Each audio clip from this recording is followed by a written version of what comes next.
Mula sa pagiging hamak na simpleng drummer na lumaki sa kahirapan hanggang sa siya ay naging multi-millionaire at nakilala bilang isang matulungin na TV host at ngayon nga ay ganap ng isang bilyonaryo.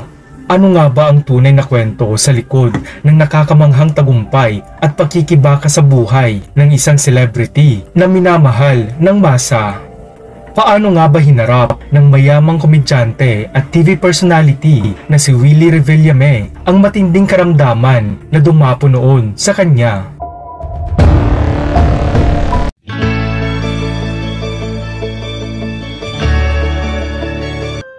Si Wilfredo Willie Buendia Revillame ay ipinanganak noong January 27, 1961.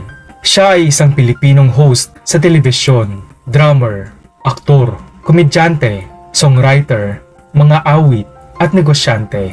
Ang lungsod ng Kabanatuan sa Nueva Ecija ang bayan ni Revillame.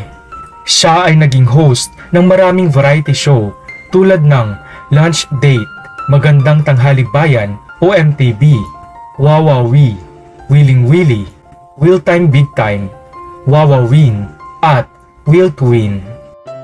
Si Revillame ay isang artista sa pelikula kung saan ang pinakaunang pelikula na kanyang ginawa ay ang Bobo Cop ng Regal Films noong 1988. Si Revillame ay lumabas sa noontime variety program ng GMA Network na Lunch Date na ipinalabas mula 1986 hanggang 1993 bilang isa sa mga Howie Boys ni Randy Santiago. Nang maglaon ay nagsimula siyang lumabas sa iba't ibang mga pelikula bilang isang sidekick sa malalaking pangalan ng mga bituin sa showbiz.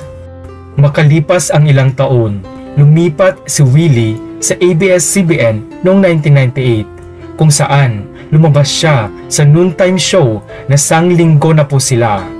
Ngunit matapos kansilahin ang palabas, nabigyan siya ng malaking break nang gawin siyang isa sa mga pangunahing host ng Magandang Tanghali Bayan kasama sina Randy Santiago at John Estrada.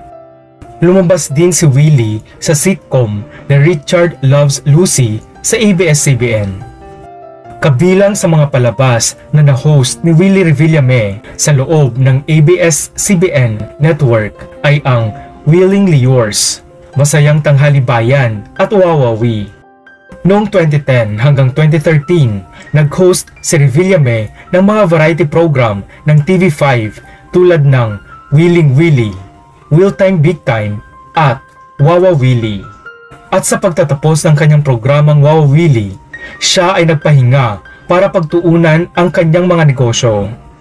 Noong November 2014, nakipagnegosasyon si Revillame sa mga executive ng kanyang orihinal na home network, ang GMA, para sa isang pagbabalik sa telebisyon sa pamamagitan ng pagpapalabas ng kanyang programa na Wawawin sa tulong ng Itbulaga host na si Joey De Leon at broadcast journalist na si Mike Enriquez.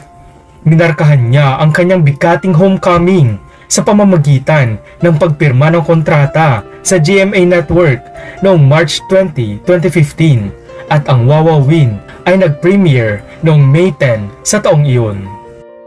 Ang variety show ay unang ipinalabas tuwing Linggo ng hapon at kalaunan ay ipinalabas na tuwing weekdays noong unang araw ng Pebrero 2016 dahil sa napakalaking kasikatan ng programa.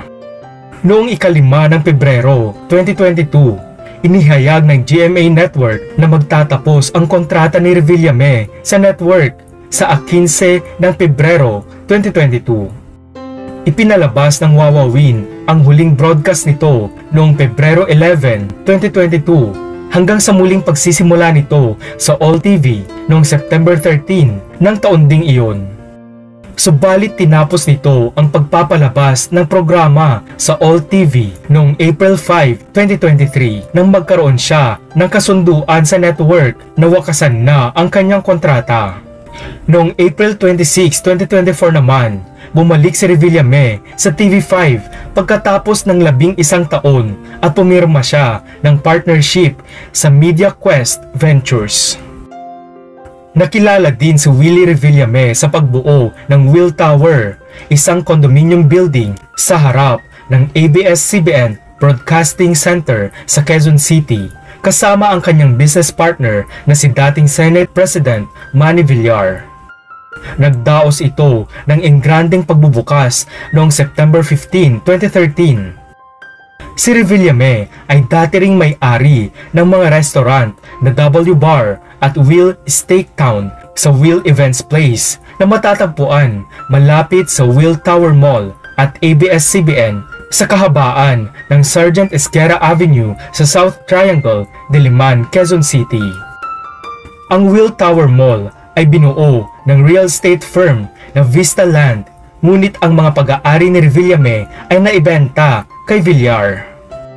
Samantala, nakapanayam si Revillame para sa April 2015 episode ng Kapuso Mo Jessica Soho sa kanyang sariling rest house sa Tagaytay pagkatapos ng pagpirma ng kontrata sa GMA Network.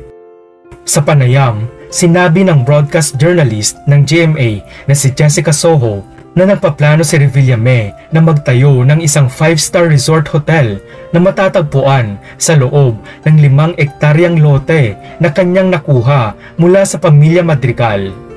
Ang kanyang sariling rest house ay matatagpuan din sa loob ng parehong lote. Kasunod ng pagkuha ng Advanced Media Broadcasting System ng pamilya Villar, kinausap ni Villar si Revillame para mamuhunan sa mga plano ng kumpanya sa mga broadcast ventures. Si Willie Revillame ay unang ikinasal sa aktres na si Princess Ponzalan at noong Marso 2005 naman ay pinakasalan niya si Liz Almoro sa isang civil ceremonies sa Lipa, Batangas na pinangunahan ng nooy mayor na si Vilma Santos. Sinundan naman ito ng kasal sa simbahan noong Hunyo 2005, ngunit naanal ang kanilang kasal noong 2008. Mayroong 4 na anak si Revillame, sina Luis Ann, Juan Emmanuel na anak ni Liz Almoro, Marimont Chanel na anak naman ni Sharon Viduya, at ang kanyang panganay, ang aktres na si Merel Soriano na pamangkin naman ng Diamond Star na si Maricel Soriano. Ngunit sa kabila ng tinatamasang karangyaan at tagumpay noong March 28, 2022, matatandaang humihingi ng dasal si Willie Revillame matapos na matagpuan sa kanya ang hinihinalang cancerous polyps. Unang ibinunyag ni Revillame ang cancer scare noong Marso 24, Huwebes ng taong iyon, sa isang live episode din ng Wawawin. Noong panahong iyon, sinabi niya na kakagaling lang niya sa isang executive check-up, ang una niya sa loob ng 2 taon, at tinanong ng kanyang staff kung gusto pa rin niyang magpatuloy sa pag-live sa kabila ng mga findings sa kanyang kalusugan. Ang kanyang colonoscopy test ay nagpakita na siya ay may mga polyps sa kanyang tiyan at colon na pinangangambahan na maging cancerous ng kanyang mga doktor. Paliwanag ng TV host na ito umano ang dahilan kung bakit hindi niya kayang sumayaw at kumanta noon sa kanyang programa na kadalasan niyang ginagawa bago matuklasan ang kanyang karamdaman.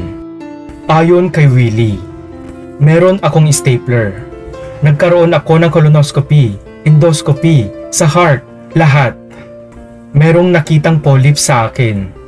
Isa sa colon at isa sa tiyan. Medyo malaki po, 1 cm yung sa tiyan, at ito po ay sana wag naman, pero prone ata ito sa cancer. Matapos ang 5 araw ng paghihintay, sa wakas ay natanggap na ni Revillame ang kumpirmasyon na benign ang kanyang mga polyp. Masarap pong mabuhay na ikaw ay healthy. Ang kalusugan ay kayamanan.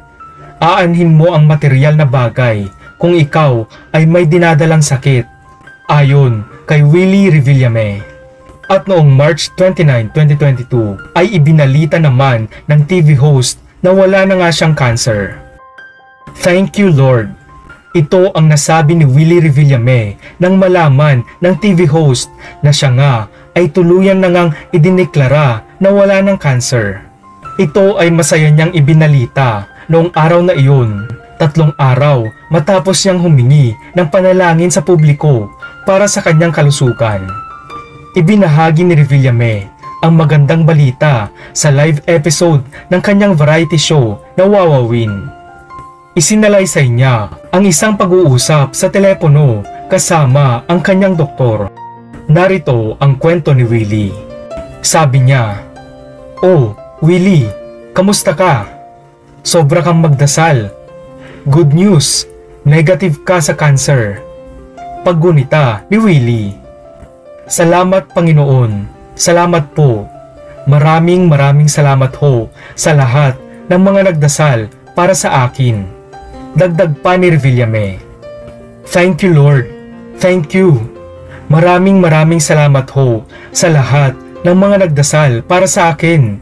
Dagdag pa ng TV host. Inamin ni Revillame na siya ay nag-alala tungkol sa mga resulta ng mga test at ayon sa kanya ay nawalan siya ng tulog noong nakaraang gabi. "Sabi ko nga, ready na ako. If worst comes to worst, ooperahan ako. Puputulin yung bituka ko. Ready naman ako." Ayon pa kay Willie. Samantala, si Revillame naman ay paulit-ulit din na kinumbinsi ni dating Pangulong Rodrigo Duterte na tumakbo bilang senador. Bagamat siya ay nakumbinsi na tumakbo para sa isang pampulitikang posisyon sa pambansang halalan noong 2010, ay binalaan naman siya ng komedyanteng si Dolphy laban sa kanyang pagtakbo at sinabi niyang mas marumi ang politika kaysa sa show business. Pinayuan niya ang nooy Wawawi host na ipagpatuloy ang pagpapasaya sa mga tao at maaring kalaunan ay tsaka niya isaalang-alang ang pagpasok sa politika. At dahil dito nga ay hindi tumakbo si Revillame sa kahit na anong political position sa panahong iyon. Muling tumanggi si Revillame noong Oktubre 2021 na tumakbo para sa halalan sa Senado sa 2022 at kanyang isinaad na nais niyang tutukan ang kanyang tungkulin bilang host ng Wawawin. Nagpahayag siya ng mga pag-aalala tungkol sa kanyang kawalan ng karanasan sa paggawa ng batas dahil ayon sa kanya ay hindi naman siya isang abogado. Gayunpaman, si Revillame ay lubos na nag-promote ng Tutok to Win party list ni Sam Verzosa na siya ring founder ng multi-level marketing company na Front Row. Ang party list na naglalayong makakuha ng mga pwesto sa 2022 House of Representatives elections ay kapareho ng pangalan ng segment ng kanyang variety show na Wawawin. Samantala naman ay nagpahayag ng interes si Revillame na tumakbo sa posisyon ng senador para sa 2025 Senate election noong January 30, 2024 nang kanya itong ideklara sa isang anti-charter change rally ng mga taga-suporta ni dating Pangulong Duterte. Subalit binawi niya ang plano noong Hulyo 2024 dahil sa 3 taong kontrata sa TV5 na nagbabawal sa kanya na masangkot sa politika. Gayunpaman, noong Oktubre 8, 2024, nagkain si Revillame ng kanyang kandidatura para tumakbo sa 2025 election. Nabigyan siya ng pahintulot mula sa tagapangulo ng Media Quest na si Manny Pangilinan at TV5. Sa pagtugon sa mga pag-aalala sa kanyang kawalan ng karanasan sa paggawa ng batas, iginiit ni Willie Revillame na sapat na para sa isang tao na magkaroon ng pusong bukas sa pagtulong sa kapwa. Si Revillame ay hindi lang kilala sa pagiging host dahil kilala rin siya sa pagiging mapagbigay. Noong 2016, si Willie Revillame ay nangako sa pagpopondo sa edukasyon ng tinaguriang Carrot Man na si Jeric Sigmaton batay sa isang nakaraang artikulo. Ngunit sa katunayan, ang kanyang tunay na pagiging bukas palad ay may mas malalim na kwento sa likod nito. Marahil, lingid sa kaalaman ng iba, si Willie Revillame ay dating drummer sa isang banda bago siya maging host. Si Revillame ay naging sidekick din noon ng mga bidang artista sa ilang pelikula. Bukod dito, Kilala din si Willie sa kanyang mga nakakatawang pananalita at hindi matatawarang talento sa larangan ng komedya. Samantala, ayon sa HQmanila.com, tinatayang nasa 4 billion pesos ang net worth ni Willie Revillame sa kasalukuyan at may tuturing na isa nga sa pinakamayaman sa bansa. Ayon sa GMA, nagmamay-ari siya ng isang mansyon sa isang exclusive subdivision sa Quezon City at isang 5-hectare resort hotel sa Tagaytay.